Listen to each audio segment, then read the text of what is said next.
여러분 지금 앉아 계신 그 자리 앞을 보면은 이 녹색으로 그려진 그 풀향기 교회 스티커가 앞에 붙여 있는 것을 보셨을 것입니다. 우리 교회에 처음 오신 분들은 물으시더라고요. 왜 이 자리에 녹색 교회 스티커가 붙여 있냐고. 그 이유는 우리가 한창 코로나19 때문에 격리도 하고 또 거리두기를 해야 할 때에 교인들이 어디에 앉아야 하는지를 표시하기 위해 붙여놓은 스티커입니다. 물론 지금은 그 스티커가 더 이상 필요는 없습니다. 3년 4개월 만에 격리 그리고 마스크를 다 해제했기 때문이죠. 당연히 코로나19라는 말도 우리는 더 이상 잘 사용하지 않습니다. 물론 지금도 코로나19에 확진되는 사람들이 있지만 이제는 감기와 같은 바이러스로 취급하고 있습니다. 오히려 새로운 독감이 더 아프다는 그런 이야기가 나올 정도로 우리의 기억 속에서 많이 잊혀지고 있습니다. 그런데 우리는 불과 얼마 전만 해도 이 코로나19 때문에 큰 홍역을 치러야만 했습니다. 1년 전만 해도 그랬습니다. 온 국민을 공포로 몰고 갔던 코로나19, 대한민국뿐만이 아니라 전 세계가 이 코로나 앞에서 모두 다 꼼짝없이 무너지고 말았습니다. 그때의 분위기가 얼마나 살벌했는지 여러분 기억하시죠? 그때 가장 많이 우리가 사용했던 단어가 뭔지 아세요? 격리였습니다. 코로나에 확진된 사람 무조건 격리를 시켰습니다. 그 어느 누구도 만날 수 없었습니다. 심지어는 가족들까지, 양로원에 계시는 부모님들도 만나러 갈 수 없었습니다. 유리 창문을 보고 인사만 겨우 나눌 정도로 그랬던 때가 불과 얼마 전이었습니다. 격리를 하면서도 일정한 기간 동안 했으며 또 증상이 없을 때까지 기다려야만 했습니다. 왜 그렇게까지 사람들을 격리시키며 조심해야 했을까요? 바로 코로나19라는 바이러스의 무서운 전염성 때문이었습니다. 코로나에 걸린 사람 곁에 갈 수도 없고 그 사람이 만진 물건도 만져서는 안 되고 심지어는 그 사람이 지나간 길도 우리가 초창기에는 그 길도 피해서 갔던 그런 일들이 우리에게 있었습니다. 접촉하는 순간 나도 걸리는구나. 코로나에 걸린 사람은 절대로 피해야 하는 그런 끔찍한 시간들이 우리에게 있었다는 것입니다. 또 확진자가 지나간 곳은 어떻게 했죠? 혹시 지나갔을지도 모르니 열심히 소독제를 뿌리고 닦으며 방역에 힘을 쏟았습니다. 모든 교회들이, 우리 교회도 마찬가지죠. 일부 예배가 마치면 방역팀이 들어와서 뿌리고 닦고 그런 일들을 한 후에 2부 예배 드리는 사람들이 들어오도록 했습니다. 그때 우리 방역팀이 얼마나 수고하셨는지 모릅니다. 우리 모두는 철저하게 거리두기를 하며 의무적으로 마스크를 써야 했습니다. 지금 혼자서 가만히 생각을 해보면 그때 왜 그렇게 두려움에 떨었어야 했는지 생각한 적도 있습니다. 왜냐하면 지금 코로나19가 완전히 사라진 것은 아니지만 우리는 지금 나름 예전처럼 살아가고 있기 때문이죠. 하지만 코로나19를 통해 우리가 경험한 것이 있습니다. 하나는 보이지 않는 바이러스를 통해 사람들이 전염될 수 있기 때문에 우리가 무엇을 어떻게 조심해야 하는지를 우리는 알게 되었습니다. 손을 자주 씻어야 하고요. 기침할 때 손으로 막는 것이 아니라 옷 소매로 막아야 기침을 해야 하고, 이런 그 팁들을 우리가 이제 배우게 됐죠. 그리고 또 하나는 이 병에 걸린 사람들을 철저하게 격리시킨다는 의미를 우리는 이 코로나를 겪으면서 알게 되었습니다. 그 전에는 뭐 병원에 격리 병동이 있다 그러면은 그냥 그런가 보다 했어요. 그냥 아픈 사람들이 있나 보다 했는데 지금은 그 의미를 정확하게 압니다. 병에 걸린 사람, 전염병에 걸린 사람은 특별히 격리를 시켜서 다른 사람에게 전가되지 않도록 해야 하는구나. 이 사실들을 우리는 코로나를 통해 알게 되었습니다.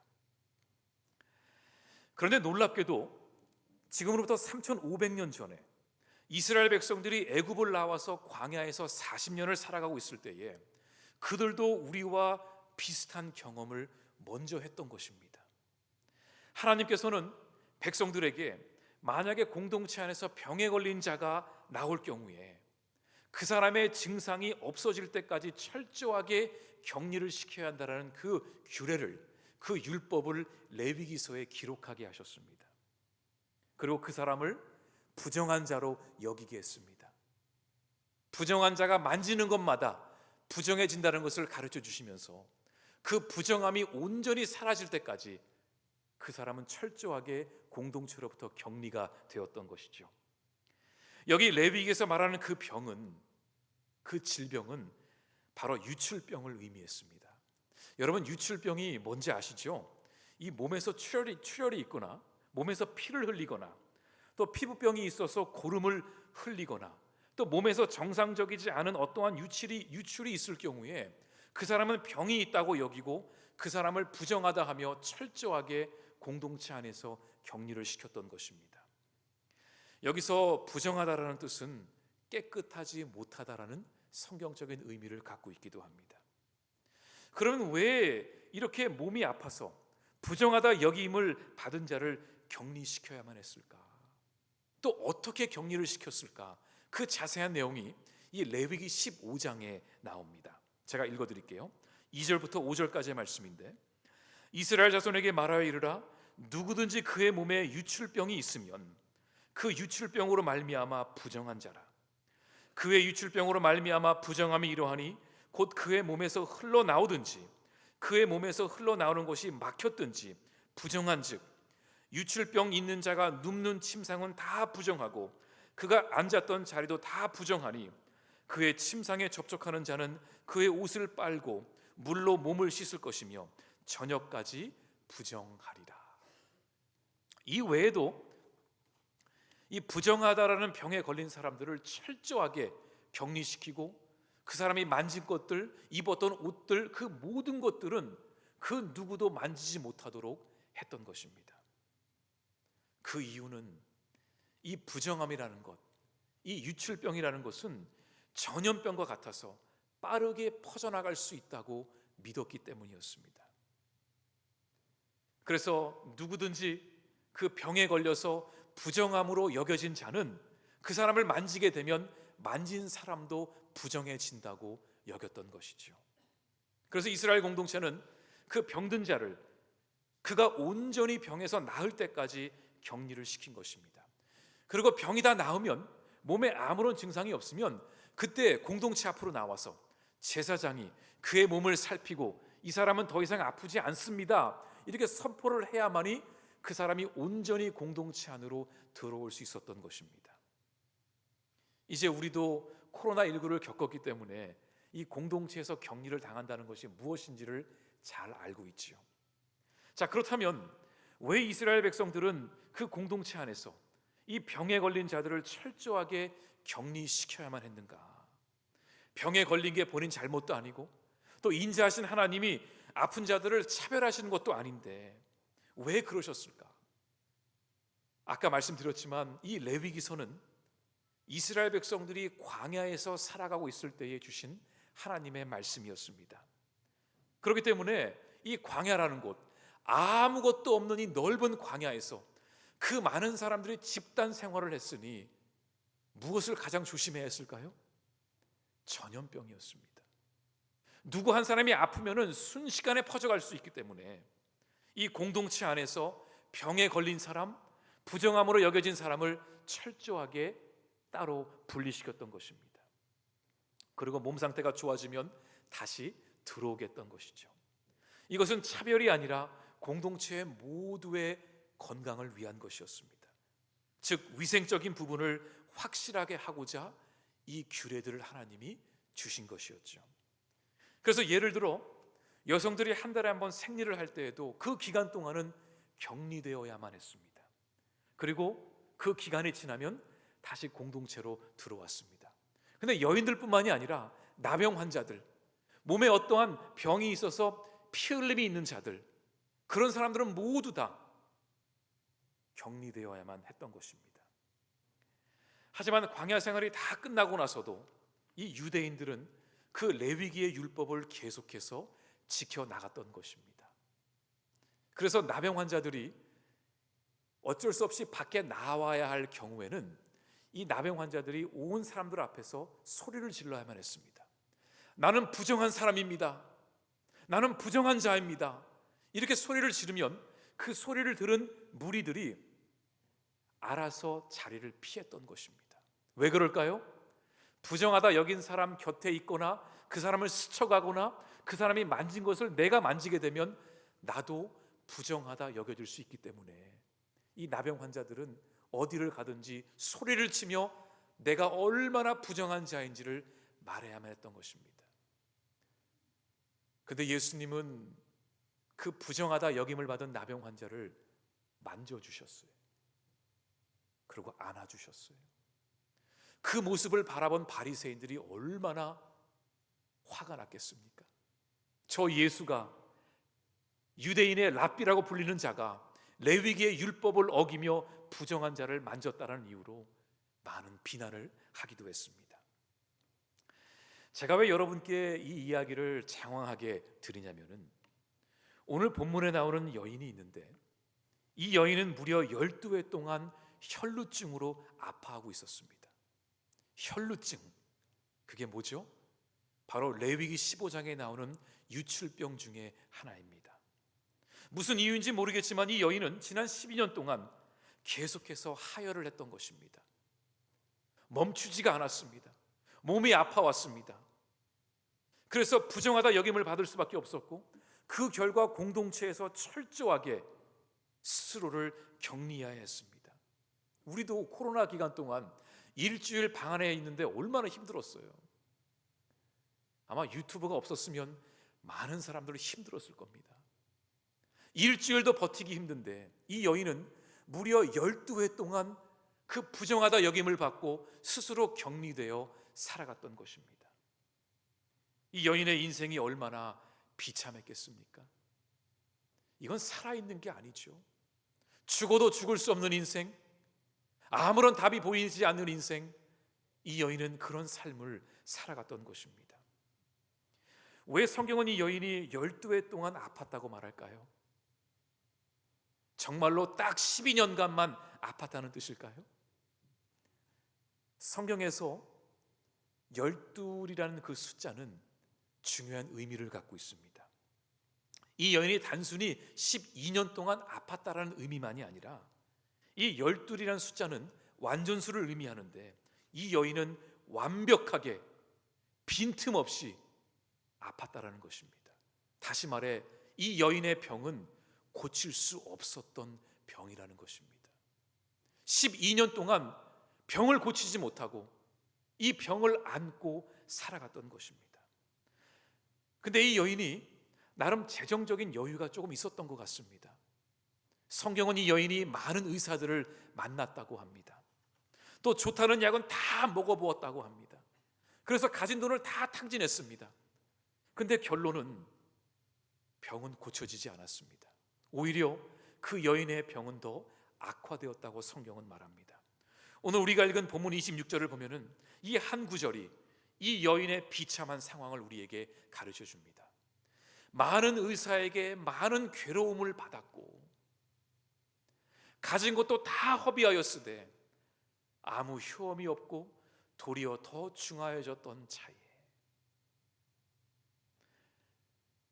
이 병으로 인해 아팠던 것뿐만이 아니라 부정한 자로 외롭게 살아가야 했습니다. 밖에 나가지도 못하고 친구도 만나지 못하고 가족들에게 버림받고 예배 공동체에 들어가지도 못했습니다.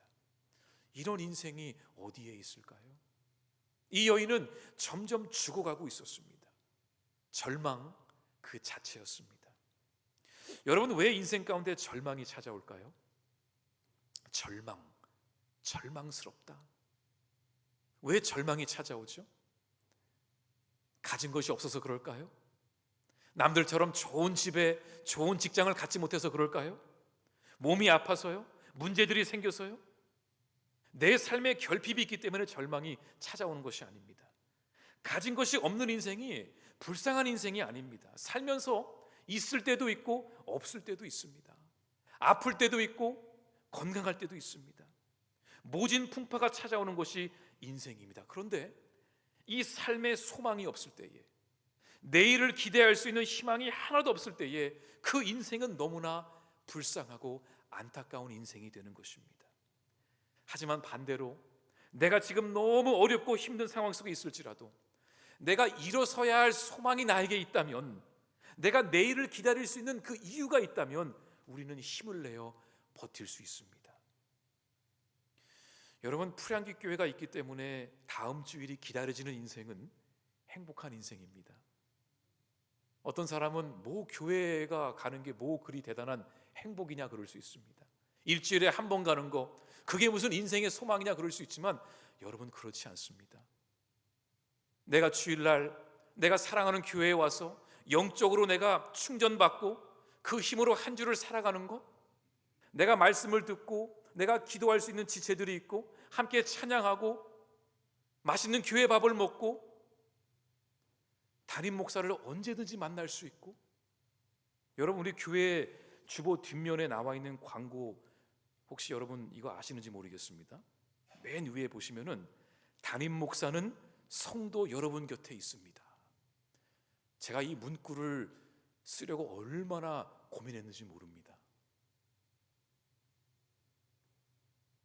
이런 프리한기 교회가 있다라는 것이 얼마나 우리에게 행복인가요? 내가 나갈 수 있는 교회가 있다라는 것이, 그것이 나에게 소망이 되는 것입니다. 그런데 지금 이 여인에게는 아무런 소망이 없습니다. 내일을 기대할 수 있는 이유도 하나도 없습니다. 병을 고침받지도 못하고 죽고 싶어도 죽지 못하는 인생을 살아가고 있습니다. 그런데 이 여인이 어느 날 예수님에 대한 소문을 듣게 됩니다. 워낙 많은 의사들을 찾아갔기 때문에 예수에 대한 그 소문을 들었어도 아마 처음에는 별로 반응하지 않았을 것입니다. 하지만 계속해서 예수의 소문을 듣다 보니까 이 마음속에 나도 예수를 만나야겠다라는 그 소망과 기대가 찾아온 것이죠. 그런데 이 여인이 어떤 소문을 듣고 그 마음이 움직였을까요? 제가 한번 생각을 해봤습니다. 왜냐하면 그 당시에 예수님은 정말로 인기가 많은 분이셨거든요.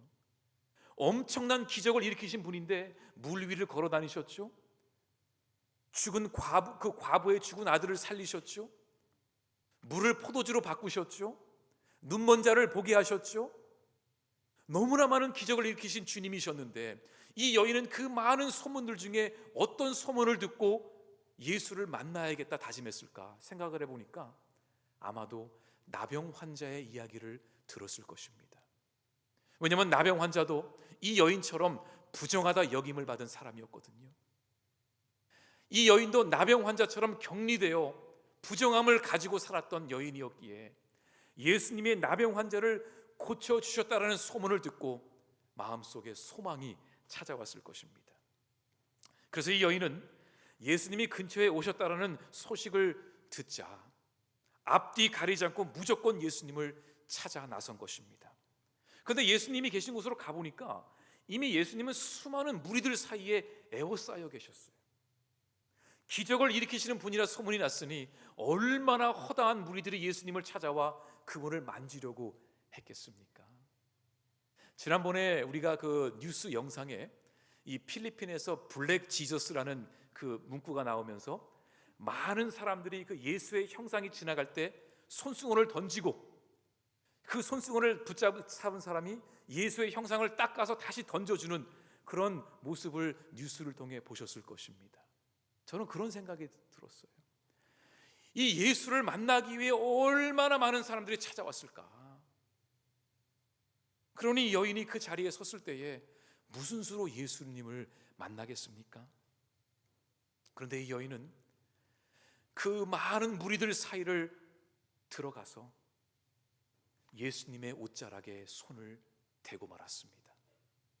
그런데 예수님의 옷자락에 손을 대는 순간 자신의 병이 고침을 받았다는 것을 즉시 알게 된 것입니다. 옷에 손을 대는 순간 그녀의 병이 멈춰버린 것입니다. 하혈이 멈췄다라는 것입니다. 이 여인이 너무 놀라서 어쩔 줄 몰라 하고 있는데 그때 예수님이 길을 가시다가 멈추셨습니다. 왜냐하면 예수님은 누군가가 자신의 옷에 손을 대신 것을 아셨기 때문입니다. 수많은 사람들이 예수님의 옷을 만졌고 예수를 밀고 당기며 주변에 있었지만, 수많은 육체적인 접촉들이 있었지만, 예수님은 그 여인이, 그 한 사람이 예수님의 옷자락을 만진 것을 아셨습니다. 예수님은 제자들에게 물으셨습니다. 지금 내 옷에 손을 댄 사람이 있는데 그게 누구냐? 알아보라는 거예요. 근데 제자들도 짜증이 난 거예요. 아니 예수님, 지금 이 많은 사람들이 주님을 지금 에워싸고 있는데 누가 주님의 옷을 만진지 저희가 어떻게 압니까? 지금 갈 길이 바쁜데 어서 그냥 가시지요. 근데 예수님은 아니라는 거예요. 지금 누군가가 나의 옷을 만졌다라고 하셨어요. 제자들은 물리적인 접촉만 생각을 했지만 예수님은 지금 누군가가 기대감과 간절함과 믿음을 가지고 예수님의 옷자락을 만졌다는 것을 주님은 아셨던 것입니다. 그리고 가던 길을 멈추고 제자들에게 물으셨습니다. 내 옷을 만진 사람이 누구냐? 그러니까 이 여인도 더 이상 숨어 있을 수가 없었습니다. 그래서 두렵고 떨리는 마음으로 예수님 앞에 나와 무릎을 꿇고 사실을 다 말했습니다. 그러자 예수님은 그녀에게 말씀하셨습니다. 그게 34절 말씀입니다. 우리 함께 읽겠습니다. 예수께서 이르시되 따라 내 믿음이 너를 구원하였으니 평안히 가라. 내 병에서 놓여 건강할지어다. 아멘. 예수님은 모든 사람들 앞에서 이 여인의 믿음을 칭찬하셨습니다. 딸아, 너의 그 믿음이 너를 고쳤다. 이제 건강하게 지내라. 부정하다 여김을 받은 여인이었지만 모든 사람들 앞에서 이 여인은 더 이상 부정한 사람이 아니니 더 이상 격리시키지도 말고 이 여인에게 가까이 오는 것을 허락한다라는 그 말씀을 선포하신 것입니다. 사실 그 여인은 자신의 신분을 밝히고 싶지 않았을 것입니다. 그냥 조용히 와서 아무도 모르게 예수의 옷에 손을 대고 싶었습니다. 왜냐하면 레위기에 나오는 율법에 의하면 이 여인은 부정한 자였기 때문에 이 여인이 지금 무리들 사이에 있다는 것이 밝혀지면 이 여인은 공개적으로 처형을 당해도 아무도 뭐라고 할 사람이 없었기 때문입니다. 이 한 사람의 행동으로 그 모든 무리가 부정해질 수 있기 때문이었습니다. 우리식으로 말하면은 코로나에 걸린 한 사람 때문에 집단 감염이 있을 수 있기 때문에 이 여인은 자신의 신분을 밝히지 않으려고 했습니다. 근데 여러분, 지금 이 여인이 왜 예수의 옷자락을 만지려고 했을까요?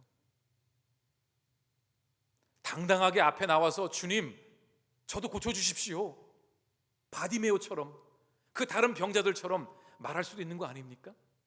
왜 이 여인은 그 수많은 무리들 사이에 들어가서 아무도 모르게 예수의 옷자락에 손을 댔을까요? 이유가 있었습니다. 물론 당시에는 그 무리들 가운데에 어떤 사람은 미신적인 생각으로 예수의 옷을 만지면 내가 고침을 받겠지, 기적이 있겠지라는 그런 바램으로 찾아온 허다한 무리들도 있었습니다. 그런데 오늘 본문 28절에 보면 이 여인이 왜 그런 행동을 했는지 이유가 나옵니다. 28절 말씀입니다. 이는 내가 그의 옷에만 손을 대어도 구원을 받으리라 생각함일러라. 내가 예수의 옷에 손을 대어도 구원을 받을 것이라 생각했습니다. 저는 이 말씀을 곰곰이 묵상을 했습니다. 왜 이 여인이 무슨 생각으로, 무슨 이유로 예수님의 옷자락을 만지려고 했을까? 그러다가 지금 이 여인이 어떤 상황 속에 있는지를 떠올렸습니다. 이 여인은 지금 이렇게 밖에 나오면 안 되는 사람이에요. 예수의 옷자락을 만지면 안 되는 사람이었어요. 왜냐하면 부정한 자가 다른 사람을 만지면 그 사람이 어떻게 되죠? 그 사람도 부정해지는 거예요. 그 사실을 누구보다 이 여인은 잘 알고 있었습니다. 자신이 예수를 만지면 예수님이 부정해진다는 것을 알면서도 이 여인은 예수의 옷자락에 손을 댄 것입니다. 왜 그랬을까요? 내가 예수의 옷자락을 만짐으로 나의 병이, 나의 아픔이, 나의 고난이, 나의 부정함이 그분께 전가가 되겠구나. 나의 부정함을, 나의 죄를, 나의 아픔을, 나의 병을 예수께 옮기면 나는 깨끗해지겠구나. 이 생각을 했던 거예요. 내 더러운 손으로 예수님의 옷자락을 내가 만지고 비벼대면 내 손은 깨끗해지겠지. 그런 믿음으로 주의 옷자락을 만진 것입니다. 나의 부정함을 예수님께 전가함으로, 나의 더러움을 예수님께 드림으로 그 대신 나는 깨끗해지겠구나. 이 믿음이 이 여인에게 있었던 것입니다. 지금 나의 삶을 짓누르고 있는 이 짐을 예수께 다 드려야겠구나. 내 어깨를 짓누르고 있는 이 고통을 주님께 다 드리면 그분이 가져가시겠지. 그 믿음이었던 것입니다.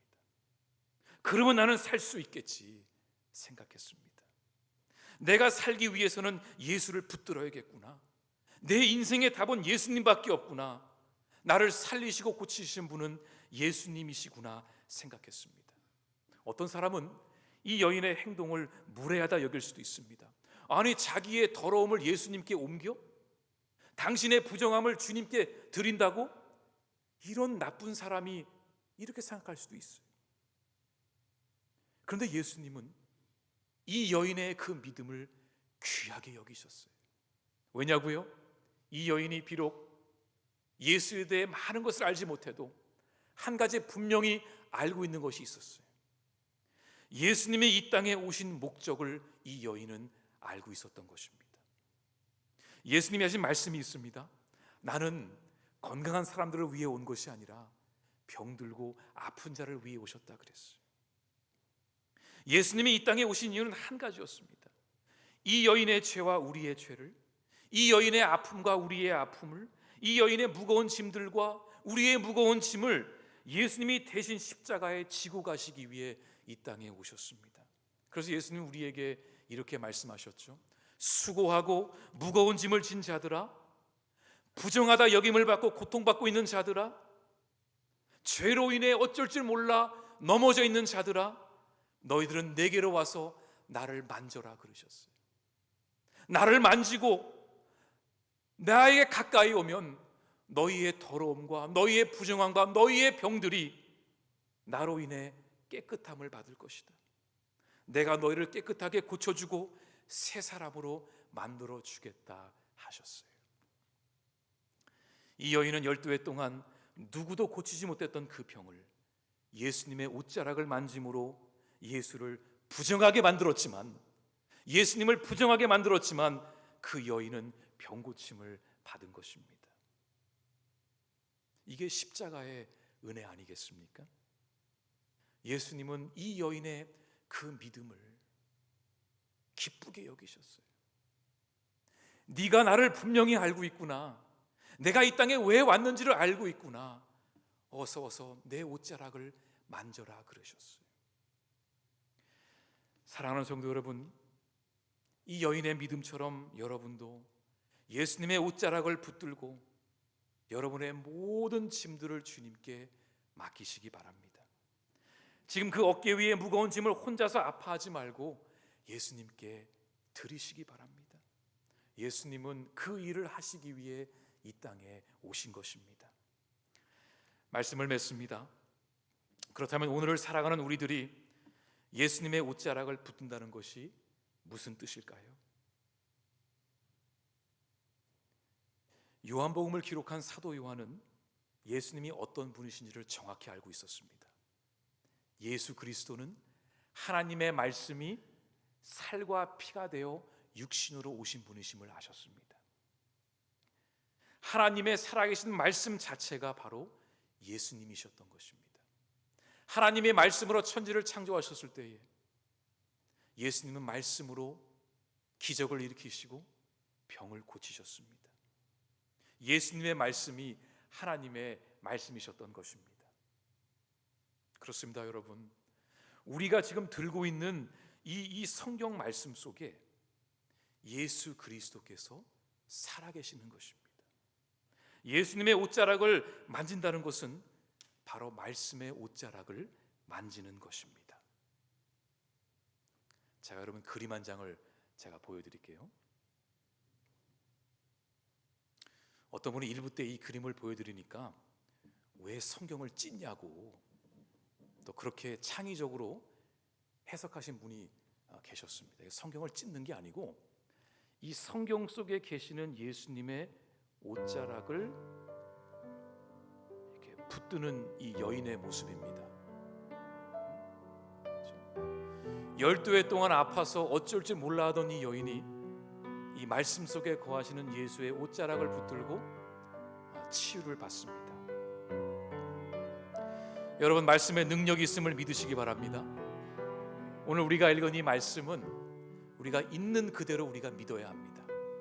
12해 동안 그 누구도 고치지 못한 그 병을 예수님의 말씀의 옷자락을 붙듦으로 이 여인은 고침을 받았습니다. 그 말씀의 능력이 여러분의 삶 가운데 임하기를 간절히 소망합니다. 이번 한 주도 그 말씀 앞에 서서 승리하는 저와 여러분 될 수 있기를 간절히 축원합니다. 같이 말씀을 붙들고 기도하겠습니다. 하나님, 주의 말씀 앞에 서게 하여 주옵소서. 그 말씀의 능력을 의지하여 나아가게 하여 주시옵소서. 우리의 죄를 위해 이 땅에 오신 예수님, 수고하고 무거운 짐진 자들아 다 내게 오라 말씀하신 것처럼 이 시간 우리의 모든 그 짐들을 주님께 맡기며 나아가게 하여 주시옵소서. 주신 말씀을 붙들며 함께 결단의 기도 드리겠습니다. 하나님 아버지, 주의 말씀에 능력이 있음을 믿습니다. 그 말씀 앞에 서서 그리스도의 옷자락을 붙들며 그 말씀의 능력을 날마다 경험하는 우리 모두가 되게 하여 주시옵소서. 하나님, 우리의 아픔을 주님께서 아십니다. 우리의 고통을 주님께서 아십니다. 우리의 부정함을 주님께서 아십니다. 이 시간 주님의 옷자락을 붙들게 하셔서 주님으로 말미암아 우리가 깨끗하다 여김을 받게 하여 주시옵소서. 이 모든 말씀 예수님 이름으로 기도드립니다. 아멘. 사랑과 은혜가 충만하신 하나님, 이 시간 우리의 마음속에 십자가의 은혜가 충만케 하여 주시옵소서. 혹시 우리 가운데 무거운 짐들로 인해서 어깨가 무거운 자들이 있다면 이 시간 혈루증을 앓고 있다가 주님을 만나 고침을 받은 여인처럼 우리의 모든 짐들을 주님께 내어드리고 고침받는 역사가 우리 가운데 임하게 하여 주옵소서. 이 모든 말씀 예수님 이름으로 기도드립니다. 아멘.